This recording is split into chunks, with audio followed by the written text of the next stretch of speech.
This video is brought to you by Law Excellence IAS Academy. Dear students, good morning. Let us start the discussion on today's newspaper, that is 27th August 2019. The first article for discussion, Time to Strike the Gavel. So this article talks about the independence of the Supreme Court. If one Supreme Court judgment that has to be stated as a scar on Indian constitutional morality and judicial history of India, that is ADM Jabalpur case. In this ADM Jabalpur versus Mr. Shukla, S.S. Shukla, in this case, what the Supreme Court stated is the government of the day can suspend fundamental rights under Article 21 when national emergency is imposed. In a way, it took away the habeas corpus from the citizens. Habeas corpus is meant to protect the liberty of the citizens that was taken away from them. So, later Mr. Justice Chandrachud, has clearly stated that it is a scar on the judicial history. So, in this context, whenever there is a strong executive, judiciary's autonomy or subservience is becoming visible. So, popularly stated that when judiciary was asked to bend, it crawled before the executive during the times of emergency. Now, what the author says is, indifference of the judiciary to the issues of liberty of the citizens is causing a similar kind of situation. He talks about two important cases. One is lockdown in Jammu and Kashmir. After Article 370 was abrogated, there is a lockdown and total curtailment of the liberties of the citizens. The matter was taken to the attention of the Supreme Court and state has asked for the time to bring back the law and order. In these circumstances, Supreme Court has heard to the state rather than protecting the citizens' rights. The second is with regard to former Home Minister and Finance Minister P. Chidambaram's arrest and his anticipatory bail. So, Supreme Court could have heard it in the first instance, and postponing it till he gets arrested also shows that the Supreme Court is not going against the executive. So, judiciary is the last respite for a person who lost the justice. Supreme Court has to protect the sense of justice among the citizens. That is the essence of the article. Giving wings to better air connectivity. You need to know one scheme that is called Udan scheme, Ude Desh Aam Nagarika, for regional connectivity. So this Udan scheme, there are certain highlights. The first is the states have to talk to the airlines and develop the local airport strips and provide for the necessary assistance for starting the local or secondary town connectivity. So, civil aviation, though being the subject in the center is taking the help of the states for developing the regional connectivity.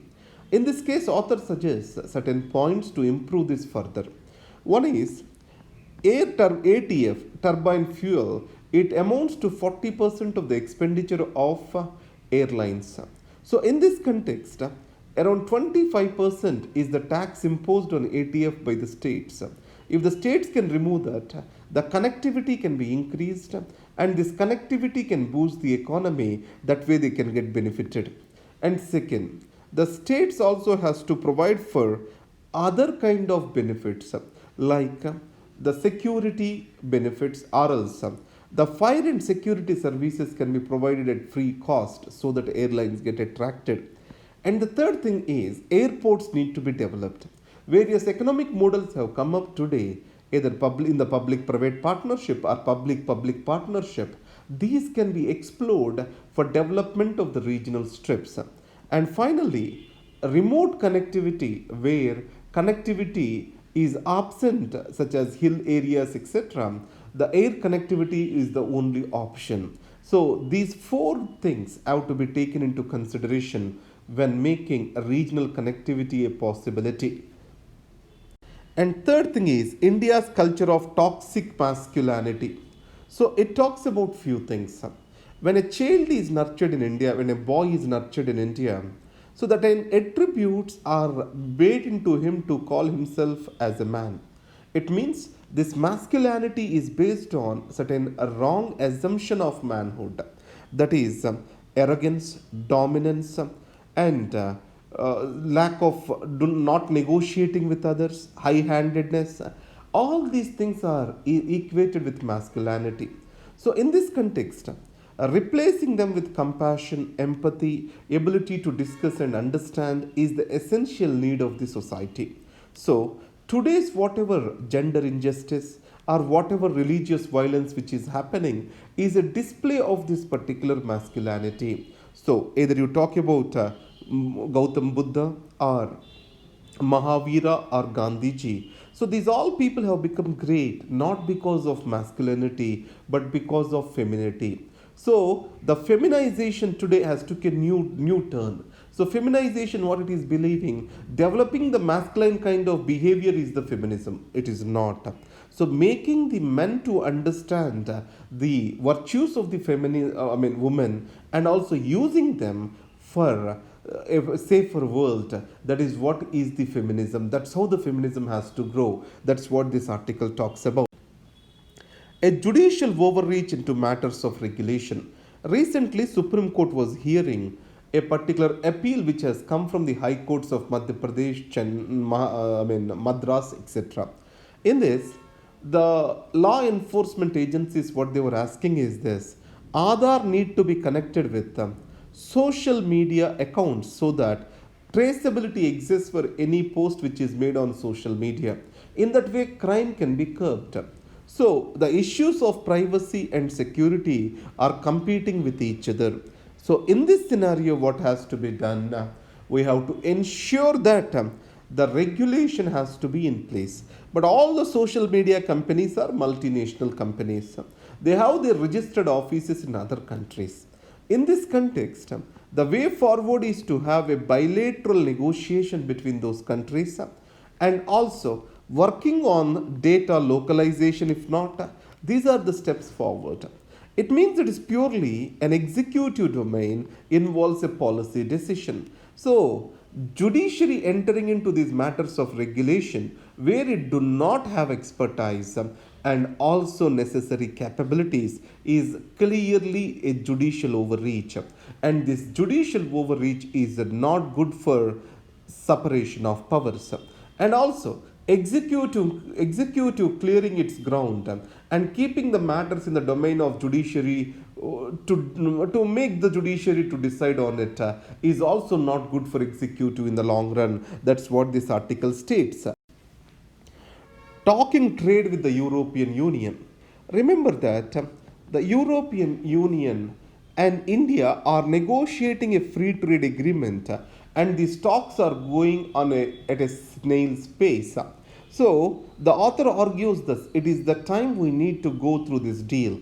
The first is after the Brexit and trade protectionism that has developed with United States of America, EU is looking for new markets.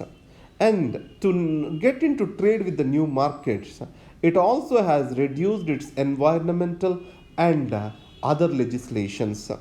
The next is with the European Union, there is a competition now. So many countries are developing into free trade agreement. Second is certain countries which are competitors to us, they have entered into a category of generalized system of preferences plus. It means the free trade agreement like ASEAN countries or GSP plus countries, they will have undue benefits in tariffs when they trade with EU. So India will be losing competitiveness. Third, more and more trade today is happening through the free trade agreements. So in this context, India has to strike the deal as quick as possible.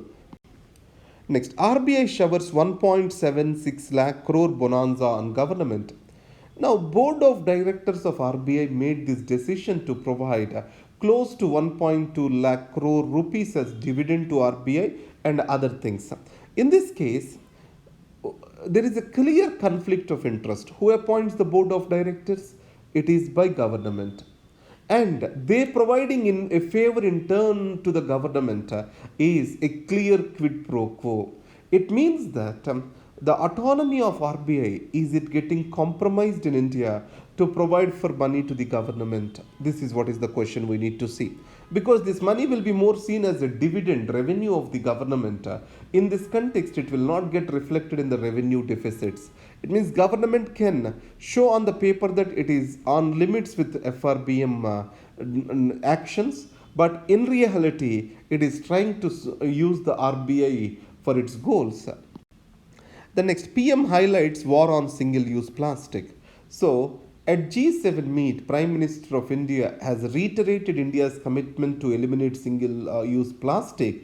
And second, he also has reiterated India's commitments to climate change. These are called intended nationally determined contributions, which India made a statement during the Paris Climate Pact.